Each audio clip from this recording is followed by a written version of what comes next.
continuidade ao nosso estudo do Excel 2010 e agora nós vamos falar das guias do Excel 2010. Nós temos várias guias, como por exemplo a guia página inicial. Acompanha comigo aí na tela.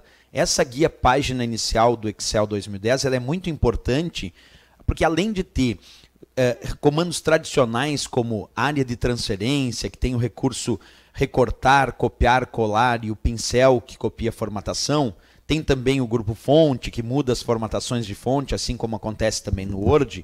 Nós temos dois grupos em especial que caem muito nas provas do Excel dentro da guia página inicial. E eu vou começar pelo mais importante deles, vou começar falando do grupo chamado número. Observa aqui o grupo número. Aqui tem vários botões importantes para quem estuda o Excel 2010. Através do grupo número, tu vai encontrar recursos como formatos de porcentagem, contábil, aumentar e diminuir casas decimais, todos esses comandos muito importantes aí em relação às provas de concurso, certo? Então vamos começar estudando por ordem aqui, direitinho cada um desses botões. Vamos começar com esse símbolo aqui que aparece, observa aí de forma ampliada, aparece as moedas com uma cédula, e aí nós vamos chamar esse botão de formato, observa, de número de contabilização. Formato de número de contabilização. Esse botão, formato de número de contabilização, ele vai simplesmente formatar as células para um padrão chamado contábil.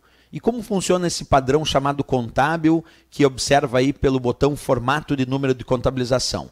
Bem, esse formato contábil, ele coloca símbolos da moeda, no caso do Brasil é cifrão, separador de milhar quando necessário, vírgula e 2 casas decimais. É isso que faz aí o nosso botão formato de número de contabilização. E além disso, ele ainda alinha os símbolos de moeda e vírgulas decimais em uma coluna, diferente do formato moeda, que não alinha símbolos decimais e também não alinha a vírgula, que é a separadora das casas decimais. Então vamos dar uma olhada como funciona esse botão aplicado aí na prática do Excel 2010, certo? Então primeiro vamos fazer o seguinte aqui, ó.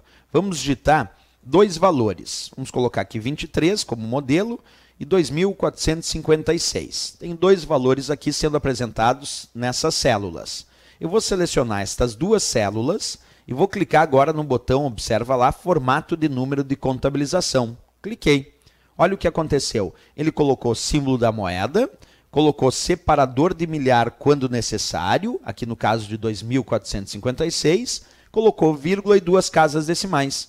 E se tu observar, ele ainda alinhou os símbolos de moeda e as vírgulas decimais em uma coluna. E aqui em cima tu vai observar agora que ele formatou automaticamente no padrão contábil, porque o nome do botão se chama formato de número de contabilização, justamente porque formata no padrão contábil. Qual é a grande diferença desse formato contábil para o formato moeda? Porque o usuário pode clicar aqui na caixa de formatação das células e pedir para escolher o formato moeda.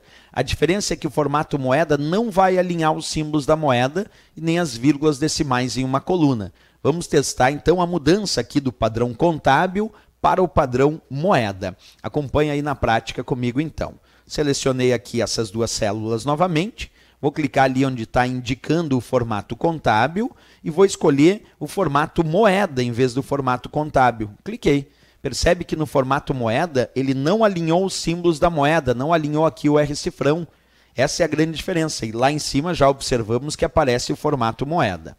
Então, o formato contábil alinha os símbolos de moeda e vírgulas decimais em uma coluna, e o dito formato moeda, esse não alinha. Por isso nós temos uma leve diferença entre os dois, certo?